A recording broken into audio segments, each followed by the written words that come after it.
Hello guys, welcome back in English यान। Guys, आज की इस वीडियो में हम इंग्लिश ग्रामर का बहुत ही बेसिक सा टॉपिक कवर करने वाले हैं जिसका नाम है मॉडल। इसे समझने से पहले हम लोगों को वर्ब को समझना होगा। हाँ जी, क्योंकि काफ़ी सारे स्टूडेंट्स को वर्ब का मतलब ही पता नहीं होता है। तो सबसे पहले मैं उनको वर्ब का मतलब समझाऊंगी, उसके बाद हम मॉडल चैप्टर को सीखेंगे। तो दोस्तों, वर्ब का मतलब होता है कोई भी काम करना। तो वर्ब का मतलब होता है कोई काम या क्रिया। खाना, पीना, उठना, बैठना, घूमना, चलना, फिरना, सोना, रोना, कुछ भी करना वर्ब है। ओके, जैसे कि खाना खाना एक वर्ब है, काम है, क्रिया है। तो खाना इसे क्या कहेंगे? ईट। ईट यानी कि खाना। तो गाइज, ईट जो है ये वर्ब की फर्स्ट फॉर्म है। आपने वर्ब की फर्स्ट, सेकेंड और थर्ड फॉर्म का नाम सुना होगा। तो इस वक्त ये ईट जो है ये वर्ब की फर्स्ट फॉर्म में है।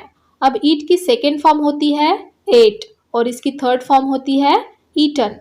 और अब अगर कोई हमें ये कहे कि वर्ब की फर्स्ट फॉर्म के साथ आईएनजी लगाओ, तो उसे हम कैसे लगाएंगे? ईट के आगे अगर हम आईएनजी लगाएंगे तो ये हो जाएगा ईटिंग। तो ये चीज़ अभी जो हमने पढ़ी ये हो गई वर्ब के बारे में। ये चीज़ें इंग्लिश ग्रामर में बहुत ही इम्पोर्टेंस रखती है। ये चीज़ सीखने की चीज़ है। यहाँ पर इस वीडियो में वर्ब ये हमारा टॉपिक नहीं है। हम वर्ब को यहाँ पर नहीं पढ़ रहे हैं, पर फिर भी मैंने आपको यहाँ पर वर्ब के बारे में समझाया है क्योंकि इसको जानना बहुत ही ज़रूरी है।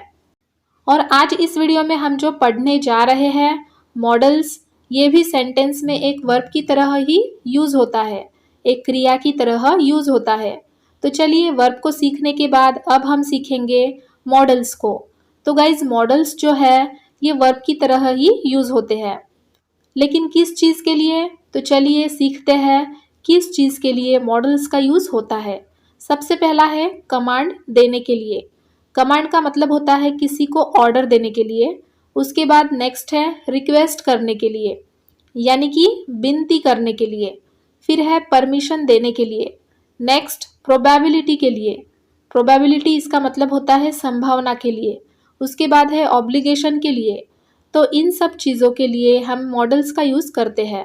मैं अपने हिसाब से बताऊँ तो इंग्लिश ग्रामर में मॉडल्स को सीखना सबसे आसान चीज़ है गाइज। तो सबसे पहले हम समझ लेते हैं कि मॉडल्स जो है वह होते कौन कौन से हैं।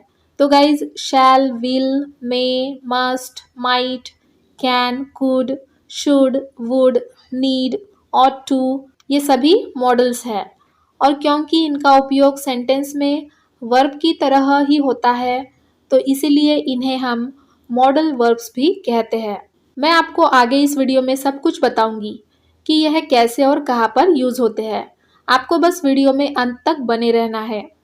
अब गाइस, जैसे कि हम कोई भी सेंटेंस लेते हैं, for example you do this, you do this, तो ये एक सिंपल सा सेंटेंस है। तो गाइज, अगर मैं आपसे पूछूं कि सिंपल से सेंटेंस के अंदर वर्ब क्या है, तो जैसे कि शुरुआत में ही हमने पढ़ा था गाइज कि अगर कोई काम हम कर रहे हैं तो वह हमारी वर्ब होती है। तो यहाँ पर डू, डू क्या है? काम करना। तो यहाँ पर डू ये वर्ब है। तो गाइज, यहाँ पर आपको एक चीज़ हमेशा याद रखनी है कि मॉडल जो होता है वह हमेशा वर्ब के पहले लगता है। यह इसका यहाँ पर पहला नियम है। इसको आपको हमेशा याद रखना है कि मॉडल जो होता है वह हमेशा वर्ब के पहले लगता है। याद रखना, कोई भी मॉडल हो वो हमेशा मेन वर्ब के पहले आएगा। फॉर एग्जाम्पल, हम यहाँ पर मस्ट इस मॉडल को यूज़ करते हैं, तो ये सेंटेंस बन जाएगा यू मस्ट डू दिस। तो आई होप यहाँ पर आपको पहला रूल याद हो गया होगा कि मॉडल को हमेशा वर्ब के पहले रखा जाता है। तो गाइज, यहाँ पर हम देखेंगे कि कौन से मॉडल का यूज़ कहाँ पर और किस तरह से किया जाता है। ये इस वीडियो का बहुत ही इंटरेस्टिंग पार्ट है, तो इसको आप ज़रूर ध्यान से सुनिएगा। सबसे पहले है कमांड। कमांड देने के लिए, यानी कि आदेश, ऑर्डर देने के लिए हम इन मॉडल्स का यूज़ करते हैं। कमांड देने के लिए 3 मॉडल्स है जो यूज़ होती है, वो है मस्ट, शैल और will. For example, students must come in uniform. तो स्टूडेंट्स को यहाँ पर मैंने कमांड दी, आदेश दिया, ऑर्डर दिया कि स्टूडेंट्स को यूनिफॉर्म में आना ही होगा। इसी तरह से गाइज, शैल, इस मॉडल का भी यूज़ कमांड देने के लिए किया जाता है। लेकिन शैल का यूज़ जो है वो ऑफिशियल कमांड शो करने के लिए किया जाता है। कोई कानूनी कमांड शो करने के लिए शैल इस मॉडल को हम यूज़ करते हैं। Okay, for example the state shall provide free education to children. मतलब कि यहाँ पर एक तरह से मैंने अपने कमांड को शो किया है कि स्टेट को क्या करना चाहिए, बच्चों को फ्री एजुकेशन देनी चाहिए। मैंने कमांड दी, आदेश दिया, पर अपनी कमांड में मैंने कोई दबाव यहाँ पर नहीं दिखाया है, मैंने सिर्फ कमांड को शो किया है। तो ऑफिशियल कमांड को शो करने के लिए किसका, शैल इस मॉडल वर्ब का यूज़ किया जाता है। इसी तरह से गाइज विल, इसका भी उपयोग हम कमांड दिखाने के लिए ही करते हैं, लेकिन एकदम शांति से, एकदम पोलाइटली, काफ़ी विनम्र तरीके से हम विल इस मॉडल का यूज़ करते हैं। For example, you will reach bank tomorrow at 9 AM। You will reach bank tomorrow at 9 AM। अब यहाँ पर भी मैंने कमांड दी है, लेकिन बहुत ही पोलाइटली, बहुत ही पोलाइट वे में। तो गाइज यहाँ पर हम लोगों को क्या समझ में आ रहा है कि कमांड तो दी जा रही है इन तीनों में, लेकिन ये भी ज़रूरी नहीं कि कमांड को हम हमेशा दबाव डाल के ही बोले। हम कमांड को पोलाइट वे में भी कह सकते हैं। उसी तरह उस कमांड को हम एक सलाह यानी कि एडवाइस की तरह विनम्र होकर भी कह सकते हैं। ओके, तो अब नेक्स्ट है गाइस, रिक्वेस्ट करने के लिए किस किस मॉडल्स का यूज़ किया जाता है। तो गाइस देखिए, यहाँ पर रिक्वेस्ट करने के लिए हम कैन, कुड, विल, वुड, मे, इन सभी मॉडल्स का यूज़ करते हैं। तो जिस तरह कमांड हम अलग अलग तरीक़ों से कर सकते हैं, उसी तरह रिक्वेस्ट भी हम अलग अलग तरीक़ों से कर सकते हैं। जैसे कि कोई ज़्यादा ही ज़रूरी रिक्वेस्ट हमें करनी हो तो उस वक्त हम कैन का यूज़ कर सकते हैं। जैसे कि can I have 1 cup of T, क्या कृपया मुझे एक कप चाय मिल सकती है। और अगर इससे भी ज़्यादा ज़रूरी रिक्वेस्ट करनी हो और बहुत ही पोलाइटली, विनम्र होकर रिक्वेस्ट करनी हो तो हम उस वक्त कुड का यूज़ कर सकते हैं। जैसे हमें किसी की हेल्प मांगनी हो तो हम कैसे कहेंगे, हम कहेंगे could you help me please, क्या कृपया आप मेरी मदद कर सकते हैं। अब कुड से थोड़ी कम पोलाइटली लेवल की रिक्वेस्ट करने के लिए हम विल को यूज़ करते हैं। जैसे कि will you bring this for me, will you bring this for me, क्या आप मेरे लिए ये ला सकते हो।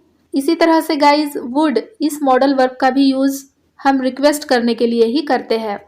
जैसे कि would you like to have some juice, would you like to have some juice, यानी कि क्या आप जूस लेना चाहोगे। इसका रिक्वेस्ट करने का लेवल जो है वो कुड से थोड़ा कम होता है, पर विल इस मॉडल वर्ब से ज़्यादा होता है। इस तरह रिक्वेस्ट का भी अलग अलग तरीका होता है गाइस, जैसा कि हम सभी जानते हैं।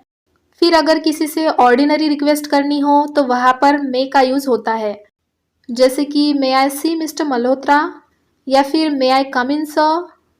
तो यहाँ पर हम क्या समझे कि अलग अलग तरीके से रिक्वेस्ट करने के लिए हम इस तरह के अलग अलग मॉडल्स का यूज़ करते हैं।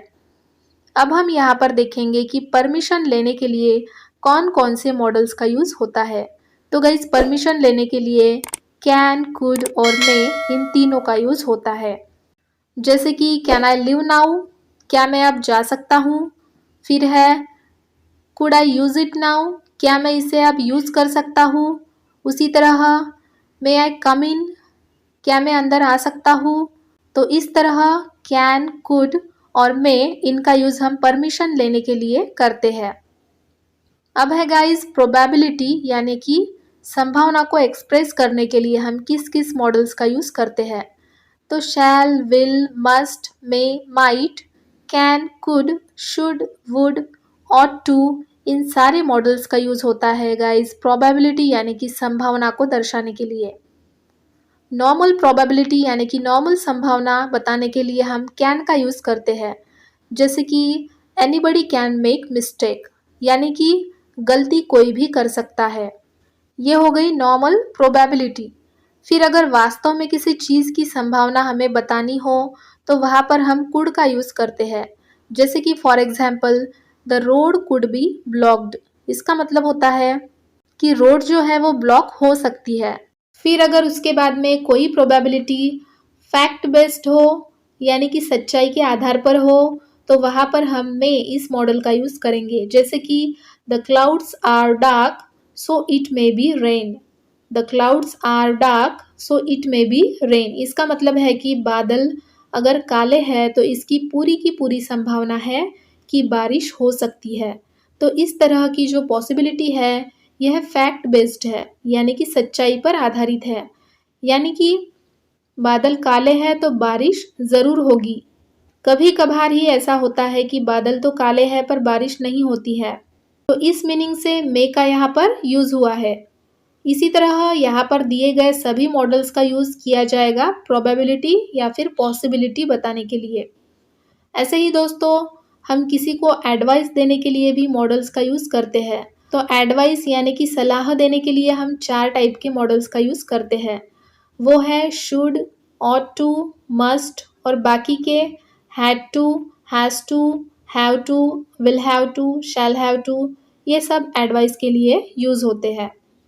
जैसे कि you should work hard for best results. You should work hard for best results, यानी कि तुम्हें अच्छे परिणामों के लिए, अच्छे रिजल्ट्स पाने के लिए मेहनत करनी होगी। उसी तरह you ought to serve your parents. You ought to serve your parents, यानी कि तुम्हें अपने माता पिता की सेवा करनी चाहिए। उसके बाद you must read it because it is wonderful, यानी कि इसे तुम्हें पढ़ना चाहिए क्योंकि ये काफ़ी वंडरफुल है, यानी कि अद्भुत है। या फिर you have to study tonight, यानी कि आज रात तुम्हें पढ़ाई करनी है। तो इस तरह से एडवाइस देने के लिए हम इन सारे मॉडल्स का यूज़ करते हैं। तो गाइज़, यहाँ तक मैंने आपको बताई मॉडल्स की बहुत ही बेसिक सी जानकारी कि कौन से मॉडल का यूज़ कैसे किया जाता है। लेकिन इसका ये मतलब नहीं है कि हमको मॉडल यहाँ पर पूरी तरह से आ गए। मॉडल्स जो है वह और भी कई सारे हैं। इस पर और भी कई सारी वीडियोस बनेगी और इस पर नेक्स्ट वीडियो बनेगी या नहीं ये आप पर डिपेंड करता है। अगर इसी तरह से मॉडल से रिलेटेड और भी वीडियोस आपको चाहिए है तो आपको इस वीडियो को लाइक कर देना है, ज़्यादा से ज़्यादा अपने फ्रेंड्स के साथ में शेयर करना है और कमेंट बॉक्स में ज़रूर लिखना है कि आपको इससे रिलेटेड और भी वीडियोस देखनी है। जितनी ज़्यादा आप इस वीडियो को रेटिंग दोगे लाइक करके, उसी हिसाब से मैं इस पर अगली वीडियो बनाऊंगी। तो गाइज़, आज की वीडियो में बस इतना ही। फिर मिलते हैं नेक्स्ट वीडियो में फिर एक नए टॉपिक के साथ। Thank you so much for watching. Keep sharing, keep learning, keep watching English यान। Bye bye and take care.